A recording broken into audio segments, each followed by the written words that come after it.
So even if you look at the idols of our gods, Tirthankars, they are in this kind of non-violent and a very peaceful appearance. So this is where the culture revolves around. All the rituals which you do, whatever we do, it all sort of conforms around this kind of theme. Sort of samta bhav, equanimity. There's also the culture of vows, vrats, anekantvad. So again, that's the reason why it's been a non-violent society. You know, we do not take very extreme views. They're not strong fanatics around. So we believe in our view, and we also accept other people's views. So essentially now, if you look at Jain culture, culture will then revolve around the literature, art and architecture. So within this culture, literature, so there are a lot of manuscripts, our Agam scriptures. So that will, again, there's a lot of art within that. There's architecture. Architecture, again, to do with caves, temples, constructions. So there's going to be a lot of art within that area. And even art in terms of paintings, drawings, sculptures. So all that is going to be sort of part of the culture we'll look at. At its best, it becomes an expression of all that is noble in human life. So this is what culture is. And highest aspirations of human beings.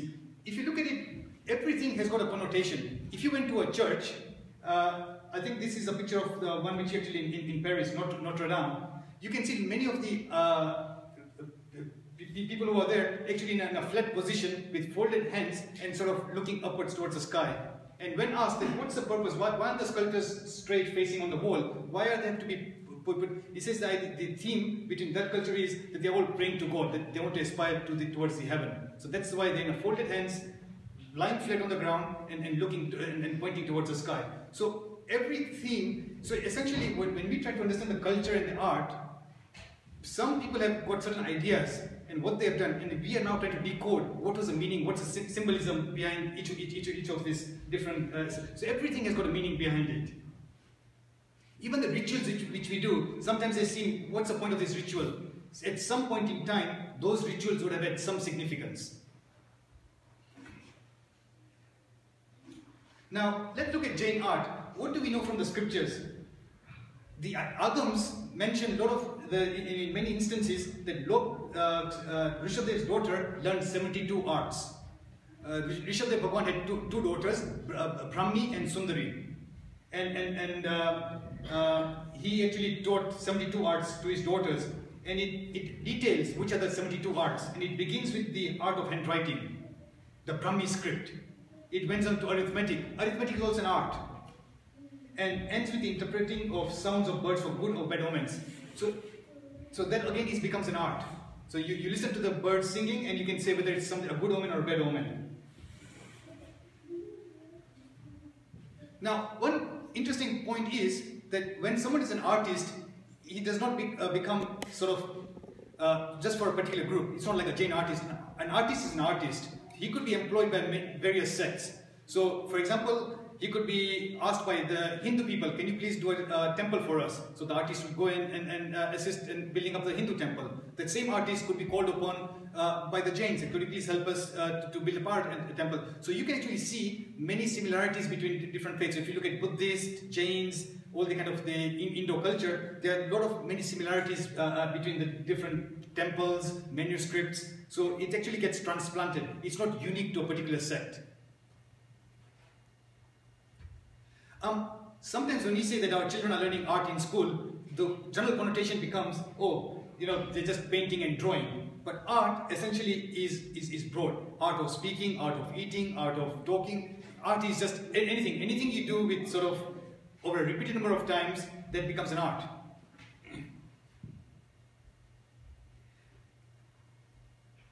I mean, I don't know if you can read this. So, if we desire to blossom like a rose in the garden, we have to learn the art of adjusting with thorns. These are just kind of some nice quotes which just shows what art is. Religion is a beautiful blend of science and art. While its principles are perfectly scientific, weaving them into life to cultivate virtues is an art. So art is just not only, as you said, paintings and drawings, sort of art of living. That's also, it's quite prominent. Guru teaches the art of not binding new karmas when the old ones surface, the art of being a witness to every moment. So that's kind of meditation, that you need to be point. That's again an art.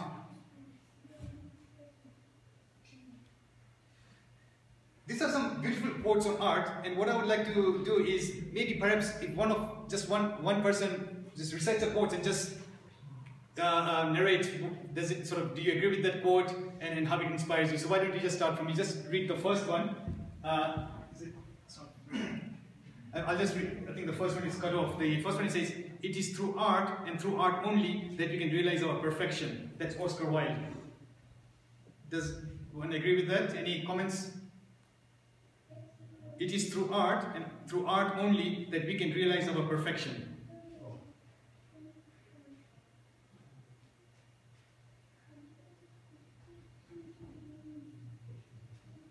Make sense or? I think if you look at art being a repetition, practice as you just said. Right. Before, then obviously as you practice more, we become perfect. That's right. I think because essentially when you look at religion, religion again has got many abstract notions. So it's not very scientific. So anything which is abstract then becomes like form part of art. And is like art of living. It's not prescribed exactly like this. So the way you perfect your art of living, then that's the way you realize your the next one. I'm not sure how we can. This is let's see what you have to go. All married couples should learn the art of battle, as they should learn the art of making love. Good battle is objective and honest, never vicious or cruel. Good battle is healthy and constructive, and brings to a marriage the principle of equal partnership. And Landers. Any comments? Essentially, I think what it's suggesting is that sort of fights that the art of fighting is actually quite beneficial. As long as you agree vibes are right.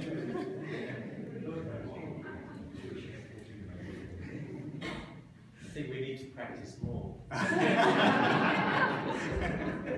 to make it perfect. I think so. Right. The next one. Art enables us to find ourselves and lose ourselves at the same time. Thomas Merton. Any comments?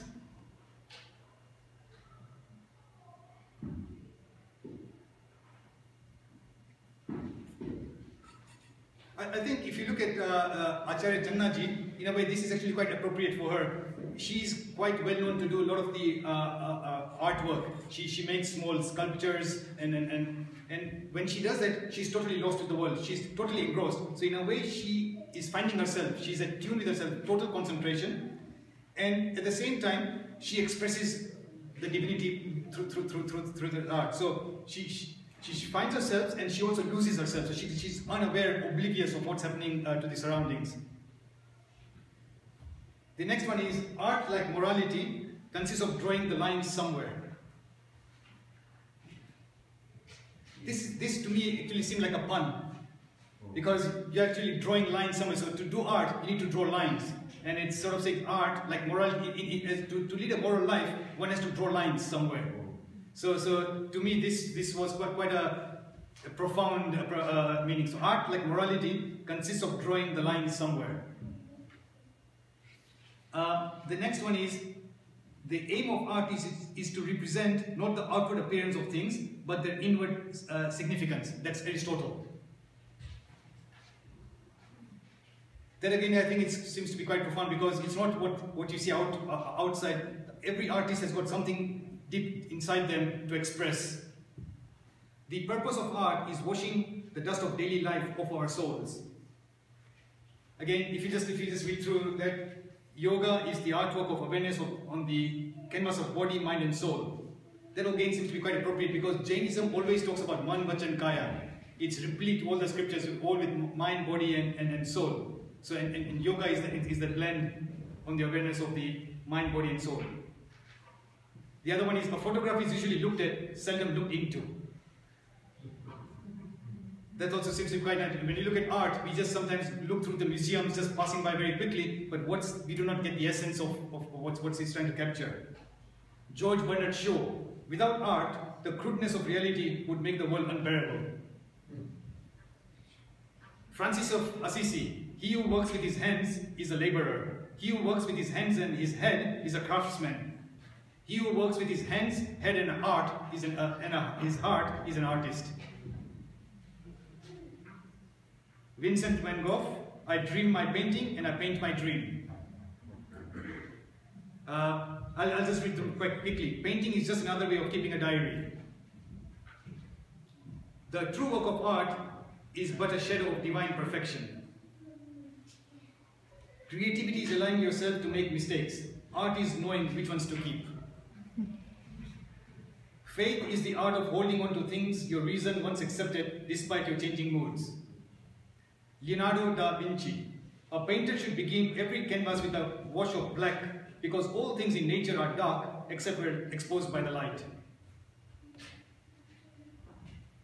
This world is but a canvas to our imagination. The real art of conversation is not only to say the right thing at the right place, but to leave unsaid the wrong things at the tempting moment. And lastly, every child is an artist. The problem is how to remain an artist once he grows up. Now, if you look at the prehistory, what have Jains found in terms of when people have been doing excavations? One of the oldest known civilization is the Mohenjo-Daro civilization, which is actually in Pakistan, Afghanistan kind of area. And human figures standing in a freestanding meditative posture, Kayutsuk, were found. So if you look at that picture here, this is one of the oldest relics which has been found. Obviously, different faiths will subscribe to saying that this belongs to our culture and our faith. So if it's a Vedic or the Hindu culture, they said this is a testament to our antiquity. Jains will say that it's to us. So what we have here is right on the top, between the flowers, is actually a person in a Kayutsuk posture. So Jains say that that's an Arihant or Tirthankar in a Kayutsuk state. The person bending down next to the cow is actually bowing down to the Tirthankar. And then you've got the 7 disciples or 7 ascetics in that, again, that posture here. So this is one of the earliest artifacts which Jains subscribe to, saying that this shows how old sort of Jainism is and ascribe to that. Again, with the tree. Tree has got a very strong link with Jainism, because many Tirthankars are known to attain Kevalgnan under a tree. And also in the ancient times, the Jain mythology says that there were Kalpa Vraksh, wish-fulfilling trees, that no matter what you desired were fulfilled by the tree. So you went to a tree and your wishes would be fulfilled. So again, having a tree next to a Tirthankar has got quite a significant bearing. Now that's ancient. This is something which we recently went to India in December, and it was quite nice to see a statue like this out in the. So it was actually on top of a mountain. No real temple construction, but again stone construction, and this is in Maharashtra. And it's just amazing to see that, you know, how the art has formed. Just a simple structure of a person in a Kayutsuk stage, Kayutsuk posture, and just meditating right out in the open field. Now we come to idol making, murtis. There is reference to idol worship since ancient times. Some of the scriptures says that when Bhagwan Mahavir died, his brother Nandivardhan actually then, to commemorate his brother, so Mahavir's Nirvan, actually constructed quite a few temples and had idols constructed. Sometimes if it was not actually a murti, it would have been just feet. So when you go many places, padukas, they call it padukas, so the feet representing Bhagwan Mahavir's feet. Some inscriptions depict Jain idols consecrated around 400 to 500 BC during the rule of the Nanda dynasty. There are very many ancient idols in the Museum of Mathura. Mathura is actually one of the very strong points of many of these ancient idols. Now, idols are generally twofold. One of them are actually in the standing posture, and the other ones are in the sitting Padmasana posture. So essentially all Jain temples you'll find these two main kind of idols, sitting and the standing posture. In the earliest periods, the idols were very simple. And as time evolved, then they became a little bit more intricate. People started putting designs, putting emblems. Before there was no way of knowing which is Adeshwar Bhagwan, Mahaswami. Then the Lanchan came in. Then you say, okay, now this is the lion, this is the snake, or this is the deer. So initially they were very simple structures out of stone, and then they started evolving as time went on. So the Gupta period, which is about 300 or 500 AD, that became more elaborate. And then in the middle period, after 1000 AD, they became bigger and sort of very high. And generally they were made of stone. Again, as you know, this is Bahubali.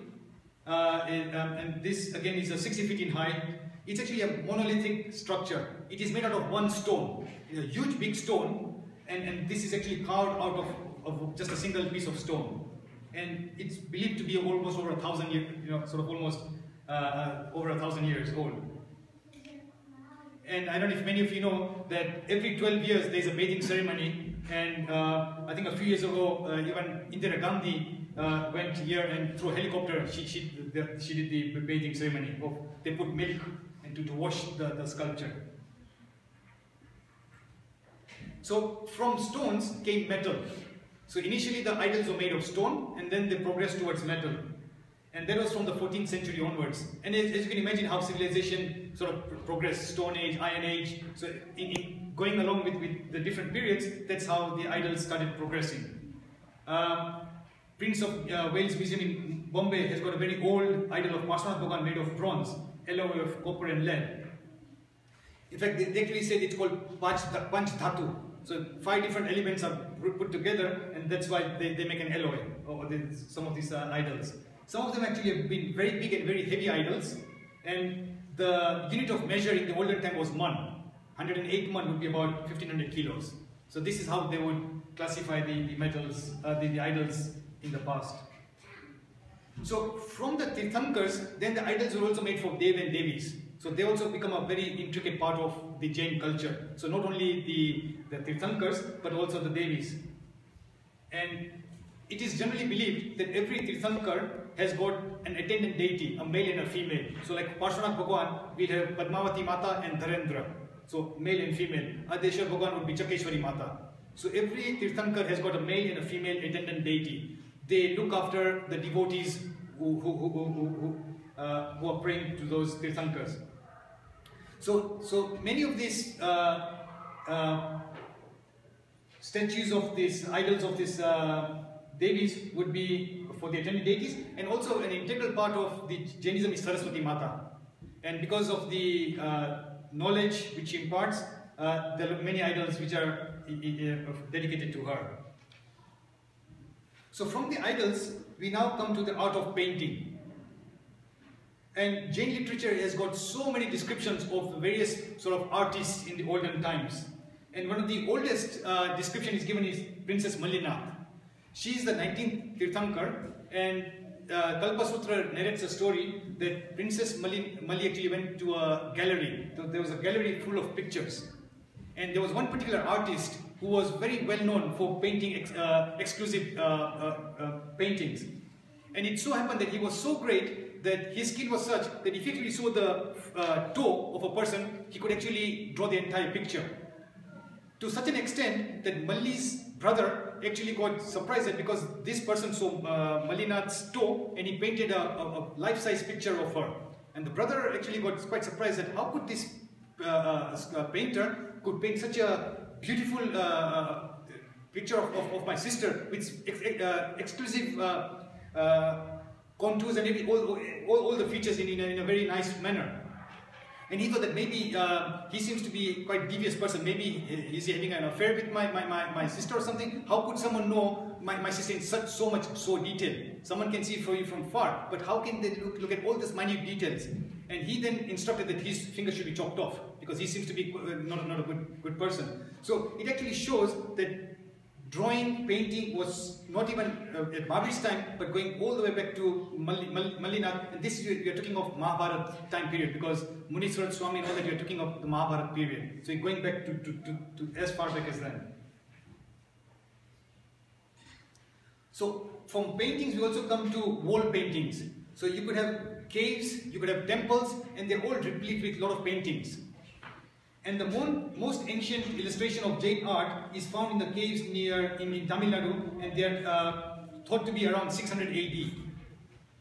And the details which are found in this kind of paintings are showing angels dancing in the clouds, couple in the middle of a pond, female plucking a lotus flower. So these are the small details which you can actually see from the wall paintings.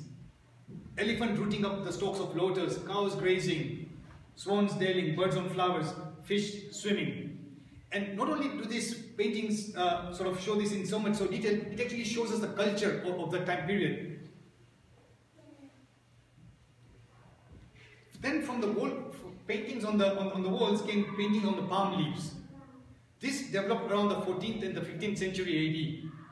Many handwritten palm leaves books found in Shastras, Bandras. So what used to happen is that all these scriptures before the paper, they used to be written on the palm leaves.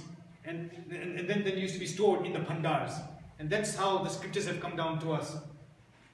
There used to be paintings above or below the text. So if there's a text of writing, there would be paintings on top or below, in the margins, or sometimes even in the center of the paper.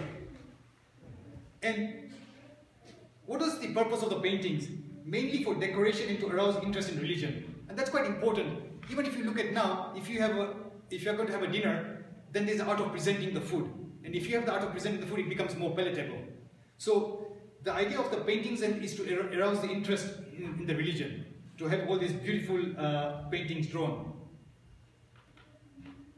And some of the prominent locations are Mudbidri, that's in South India, Patan and Jaisalmer. So if you were to summarize, what was the theme of all these paintings? The subject matter was Tirthankars, gods, goddesses, monks and patrons of religion. So there could be a very wealthy person and he could say, you know, I really want someone to do some paintings on palm leaves. So then his image or anything would come there. So it would be patrons of religion. The graphics was linear.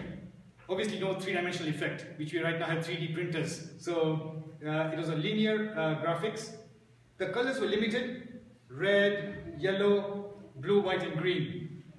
And around 1500 AD, the use of gold became very, very prominent. And this is actually it came from the Persian. So from Persia, the influence of gold became very important, and to such an extent that even the sadhus and sadhvis, who were traditionally drawn in white, they were even painted in gold, because gold became everything to do with gold, because gold became an expensive element, and just to show that I can commission such a wealthy painting or drawing. Paintings on paper. It's believed that paper was invented in China around sort of 105 AD, and paper came to India again from the Arab countries. There is a very old Kalpa Sutra in the British Library, which is thought to be written around 1400 AD. So why was there progression from palm leaves to paper? Because palm leaves are small in size, and you cannot have sort of a lot of drawings on a small piece of leaf. So, and paper gives you much bigger size. So that's one reason why paper became quite important. Again, you could use more colors on paper. For palm leaves, you could only have certain colors which could be drawn on the palm leaves. Paper could easily absorb the colors, and again, gold could be increased. And again, wealthy people commissioned an entire book written in gold or silver ink. Then if you look at wooden paintings, generally when you used to have the palm leaves, to store the palm leaves, you used to have a wooden plank on top and a wooden plank at the bottom, and that's how you would store the palm leaves. And again, on the top of the wooden planks, you would then have exclusive designs on it. These are examples of actually the ceilings made out of wood, and you can look at the intricate details of what kind of art has been done on wood. Now, paintings on cloth. And again, there are many references in the Buddhist and the Jain agams, but the only problem is cloth is perishable, and so therefore not many ancient samples are available. The earliest known cloth painting is from the 14th century onwards. And what was actually painted on the cloths? There were two things. One was kind of religious principles, and other was kind of rituals. What kind of rituals were followed, they were actually painted on cloth. Now, to do cloth painting, it's a fourfold process. When you first, you need to on the grey. It's actually you need to wash the cloth. After you wash the cloth, you need to rub and polish it. And then you need to stretch it, because if it's not stretched, if there are wrinkles, then the painting will not be smooth. There will be a lot of granular. So, and then you would dye it. So there was kind of a fourfold process to do these putt paintings. And what are the different things on the putts? Maps of Jain cosmology. There are many of these paintings showing the cosmic universe. Many of them were spiritual, others were places of pilgrimages. So there are lots of putts on Palitana, Shikharji, Girnar, and with so much more details. And lastly, they were actually, the putts were for appeals, requests or flags. So if you wanted to ask an invitation, so then there would actually be invitations sent to a lot of the people. So they were also done on cloth. So kind of invitations sent out. Now we look at Jain caves and temples. The caves are generally known as Chaitya. So that's the kind of the old terms for referring to the earliest temples. And many Tirthankars are believed to be meditating under trees and becoming obescient. So that's, we know that many Tirthankars became that. So what generally happened is that a Tirthankar would be meditating under a tree, and then he would get Keval Gnan. Then what generally people started to do is then say, okay, why don't we create a commemoration around a tree? So they would have a heap of bricks around a tree, and they almost became like a simple temple. So there was no murtis or anything, just like a tree with a small kind of brick, a circular brick around it, and that basically became a symbol for a temple.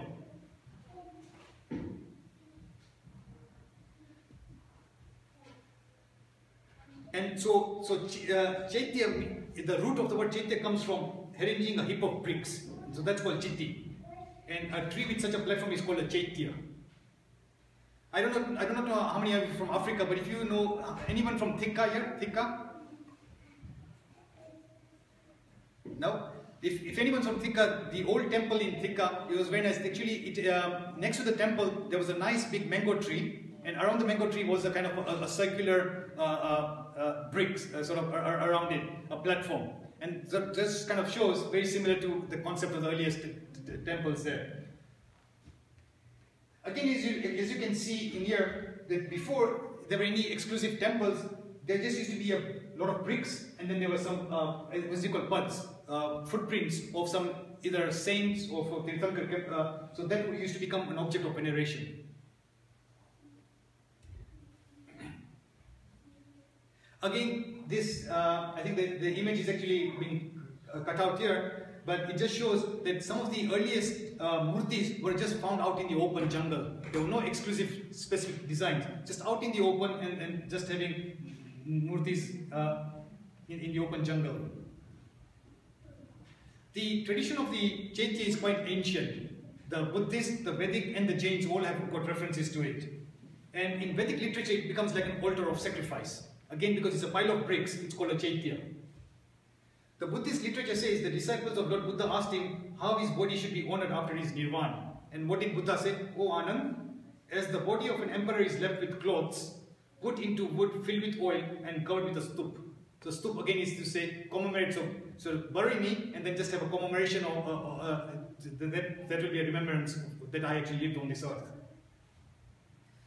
So indicates the tradition of creating stupas in place of memory of kings or great religious people. Stup means heap, a pile.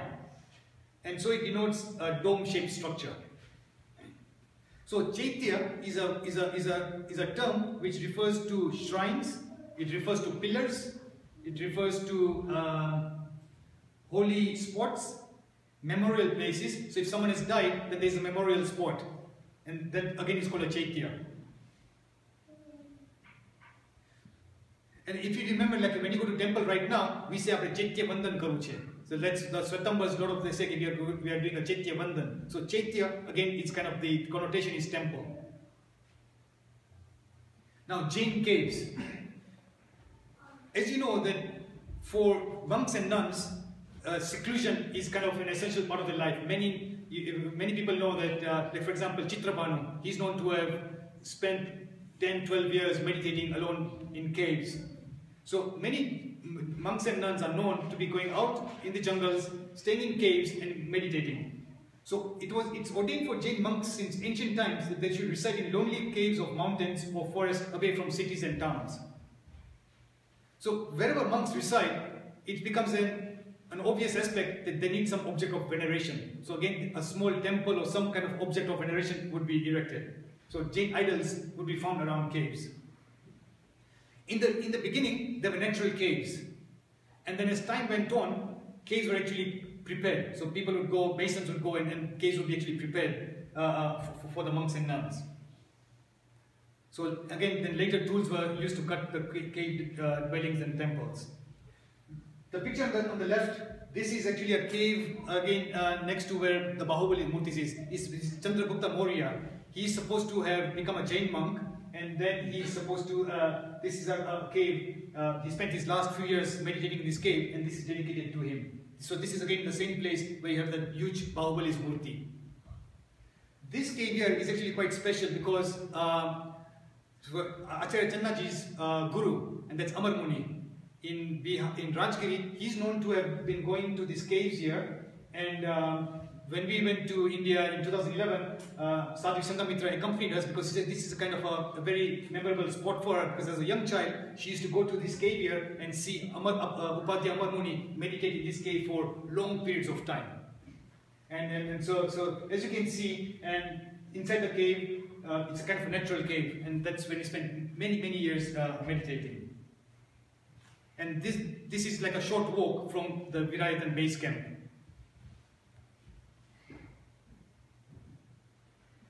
Now, the caves in India, the caves of Badami in the 7th century, they are still present right now, and as you can see, they're quite exclusive in the construction. And there were cells for residing monks. The caves are found in various parts of India, right from Bihar to Uttar Pradesh, Orissa, Gujarat, and Junagadh. So if people go to Girnar, again there'll be sort of caves there, Madhya Pradesh, Maharashtra, Ellora, Ajanta and Ellora, Karnataka, Tamil Nadu. So essentially throughout India, they would really spread most over the entire spectrum of India. So now we come to architecture. Now architecture means Vastu Vidya. That's the technical term in Hindi, and it's the art and science of building. So the development of Vastu Kala, Kala means art, was found first connection in the construction of stupas, then caves, then Chaitya temples. So this is where architecture started developing. There are many references to Ayatan, place of worship. Does this ring a bell? Ayatan? Virayatan. So as you said, like the name, when we say this is Virayatan, so Vir Ayatan, a place of worship for Vir. So when Acharya Channaji went to Bihar, this is where Lord Mahavir was walking, and that became a place of worship where Mahavir was. So Vir Ayatan. So there are many references to Ayatan in the scriptures. Chaitya Graha, Tirtha, etc. So the most ancient Jain temple is perhaps near Patan in Bihar. So this is what scholars have said, this is the most ancient temple, if people were to say, is in Bihar, and it's around sort of 300 BCE before Christ. The most ancient known Jain temple outline is at Neguti near Badami in Karnataka, and according to the rock inscription there, it says specifically that this was done in 634 AD. So that's... Now if you look at the architectural art of Jain temples, it's actually done in 3 different segments. One is known as the Nagar style of architecture, the other one is the Dravidian style of architecture, and the last one which is the Vesar style. So these are the 3 styles of architecture of temples, if you were to classify all the temples in India. So the Nagar style is circular dome. Even if you go to Potter's Bar, you will see a circular dome with a kalash or a jug at the top. The Dravidian is actually a little bit more like pillar shaped. So as you can see, many of the South Indian temples, they start broad at the bottom and then taper down at the top. So it gets thinner at the top. And the Vesar style is actually a dome circular, but it's actually flat at the top. It's like almost seems to be like truncated, like a barrel. So these are the 3 different styles of temples you'll find. And another very peculiar style is in southern India, they actually have a lot of pillars. So they would have a pillar, and then on the top of the pillar they would actually have some murtis. So when the temples first started, wood was the first material which was used. Because it was easily available, it reduces weight without affecting the strength of a structure. And it's amenable to elaborate carvings. You can do a lot of carvings on wood compared to stone. But the only limitation is it's perishable.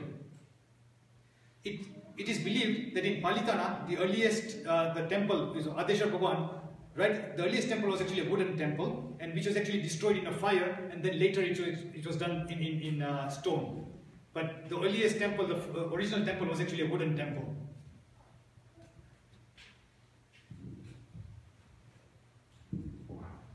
So what kind of architecture do we find in terms of in the canons? One is, it can be broadly classified as secular and religious. So the architecture. Secular means there are a lot of descriptions of architecture for how someone created their own house, or how they created their own. So it's residential, mainly residential. And residential could be two forms. Residences for people like you and me, and residential which could be palatial, kings and queens. So that's how the architecture has been described. How a normal people did their own construction of houses, and others how big kings created huge palaces, and what kind of architecture was prevalent at that stage. From religious point of view, the architecture can come into stup or chaitya, which means temple, caves, and then shrines as it developed through the ages. So this is how the architecture can be grouped. Now each Jain temple has essentially got three main parts. One is the entrance as you enter through the derasa of the temple. Then there is assembly hall. This is where we all kind of get together, recite our prayers. And on the left is the sanctum, which is kind of where the murtis are. So it's kind of a three-part to each Jain temple.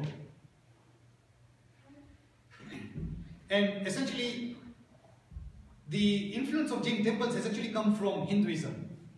The earliest known temples are known to be Hindu, and what Hindus did was actually associate temples with the human body. So for example, when we say the assembly hall, actually it's called a gabaro, Gujarati magi, gabaro, and that's like the womb of a lady. So that's essentially, it's associated, the assembly hall is associated with the womb of the ladies. It's known as a gabaro. Again, if you look at the diagram on your right, you can see that there is a place where the murtis are kept, there is a place for pradakshina, circumambulation, and then there is a huge assembly in this part here where a lot of prayers and a lot of people can be accommodated. So Jain temples were called Jinale or Vihar in northern India, or Basadi or Basti in south India. So these are the terms for temples. The architecture is believed to have been imbibed from the Brahmins tradition. And where in the Brahmin tradition, the temple is the symbol of the universe, conceived in terms of the human body. As the body becomes lifeless without soul, so does the temple require pran pratishtha. So whenever there is a new temple which is being done, there's the Acharya Maharajis or some sadhus come over to do a pran pratishtha. They recite a lot of prayers and mantras, and then they say, now this temple has become live. So now, otherwise it just becomes, when we have murtis at our home, they're just normal. But in the derasa, certain mantras have been recited and certain rituals have been followed, and it says now this temple is pran pratisthate. Life has been put into the temple. The sanctum is where the murtis are kept. Generally they are dark chamber. They are enclosed by solid walls, and it's lit dimly by a flickering of lamp. Before there were no lights, so if you go into many of the temples, you just find a small Gino Divo being burnt, and that's lighting up the murtis. And what does this suggest? This suggests that the divine spirit or the immortal soul installed in the sanctum is illuminating the enveloped universe. Because as we said, that the temple is like a symbol of the human body, according to the as the Hindus have developed it. So they're saying that the light inside the sanctum where the murtis are, that's like the soul, and that's illuminating everyone else. So when we are sitting out in the assembly, so that light of the lamp and the Tirthankars is illuminating everyone up. that's has gone. This is a modern Jain temple, as you can imagine. It's the shape of a, I think this is again in Maharashtra. We sort of visited here again in December. This is the same places which we went. And as you can imagine, the concept of this modern Jain temple, because when we say Tirthankar, Tirthankar is a fort maker. What's the role of a Tirthankar? To help us to come out of this cycle of birth and death. It's called as Bhav Sagar. It's almost like an ocean of literally births and deaths. So a Tirthankar helps us to cross this. So we are in this constant rotation of birth and deaths, and now we want to go into Siddhshila. So that's the role of a Tirthankar, and therefore the ship is a symbolic of as a Tirthankar. Here is one. This is a temple in the form of a ship who is going to help us cross from here into heaven, from earth to heaven. These are just kind of some pictures of how kind of exclusive designs have been done. You know, in a small painting like this, can you imagine how much intricate details has been done? In this, the story of Neminath Bhagwan is sort of widespread in many temples. Even in the carvings, if you go to Palitana, there have been a lot of carvings which depict that Neminath Bhagwan wants to get, he wants to get married to Rajul. There's a procession. He hears the wails of the animals and then saying Ratne Pachwado. So there are many diagrams depicting that. I think that's basically it. So, if there's any questions? Thank you very much. Sorry, in the temple like Potter Spa, what is the point of that where you have to go round and round the back?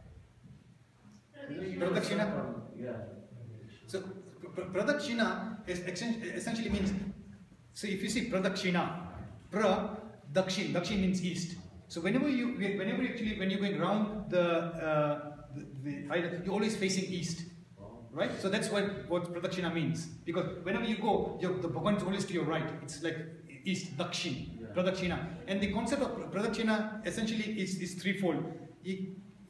There are a lot of different connotations why people go. First of all, people do it 3 times to get Samyak Darshan, Nan, Charitra. So that's one of the reasons why people do it 3 times.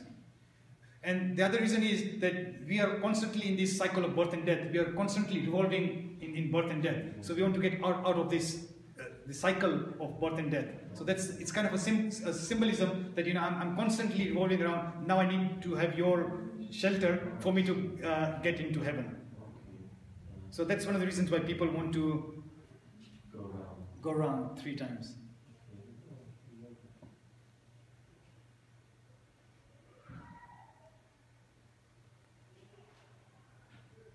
I mean, there are a lot of, there are volumes of books written on this subject here. So for example, if you just enter the temple, I don't know if you've noticed that there are 2 kind of demon-like shapes at the foot of the temple. If you've noticed, even if you go to Potter's Bar, just as you enter the steps, there'll be 2 kind of demon-like faces. And essentially, there are a lot of ideas. One of the reasons means that Rag and Dvesh is something you want to get rid of. So before you entering, you're stepping into your inner enemies. You want to eradicate that. You're stepping onto them. That means that I want to get rid of them. Now I want to become pure when I go in. So every small thing has got some kind of symbolism associated to it. So the Gand, everything has got some significance. There's so many of the temples spread right across India. So you've got north, south. So there would have just been lots of different Jain communities all spread right across India. I think initially it used to be a very noble thing to do. If I'm not mistaken, there's King Samprati. King Samprati was a king. He took a vow that every day before having my breakfast, I'm going to make sure that a temple is going to be constructed. So not constructed, he would actually now tell his ministers, can you please go and start the foundation for this temple here. Obviously a temple cannot be done in a day. But every day before breakfast, he would then instruct, I want a temple consecration to be done here. So that's how it became such a pious thing to do, that for you to erect a temple or build a temple is not only for your own benefit, but can you imagine the benefit it's going to offer to all the other people in the future. So when you say the temple was first built, they not necessarily have been before Jain. Is it at some point afterwards and when it was considered a king Jain temple? Sorry, You know when the temples were then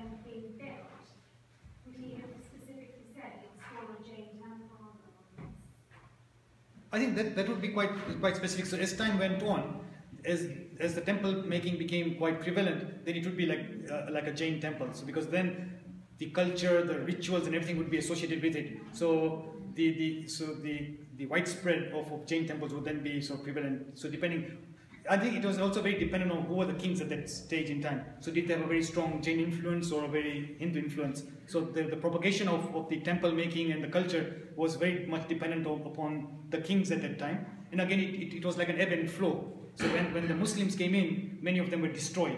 And then again, they rebuilt. So that kind of process went back and forth. That one isn't a temple is also very specific, right? That temples are built like Rashi, they just like, because certain temples have Mahavir Swami, certain have Pashnan Bhagwan, isn't it specifically look at Rashi Pramane and area Pramane, they have like the sadhus tell them, Mahavir Swami nu banao, na yahan banao. That's right. So I think the point is that whenever temple is being done, depending on the knowledge of the acharyas, they will say that which murti to install in this temple, because you've got 24 tirthankars. So which tirthankar are you going to sort of install? And that's going to be dependent upon the Acharya Maharaj's knowledge or his intuition as to what murti has to be done to be installed in the temple. Are some temples considered more important than others? We go to Palitan, we go to India. So the significance of people going there, is it because some temples are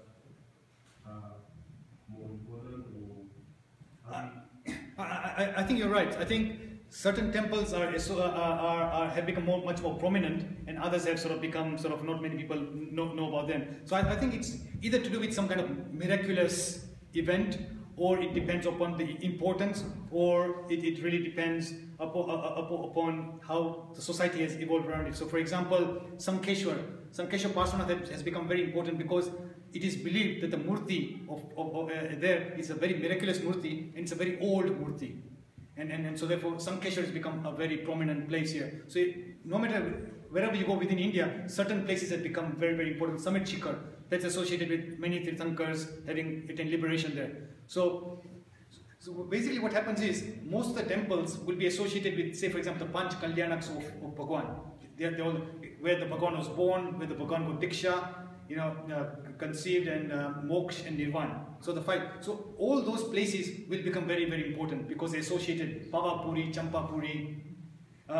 So those becomes by default a very prominent place. There are other temples which then become due to either following or some kind of miraculous activity or faith of people.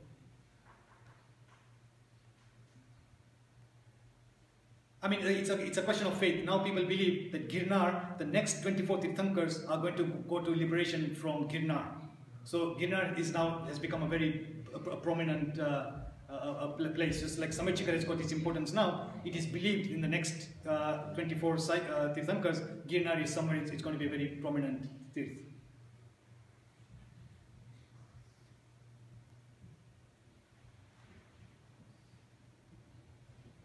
I mean, there's one temple which is like Ashtapad, which is now believed to be invisible.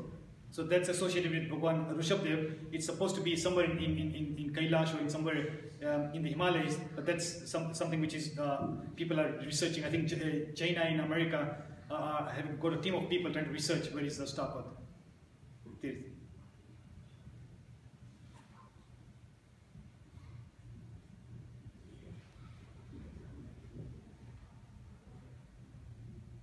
All right.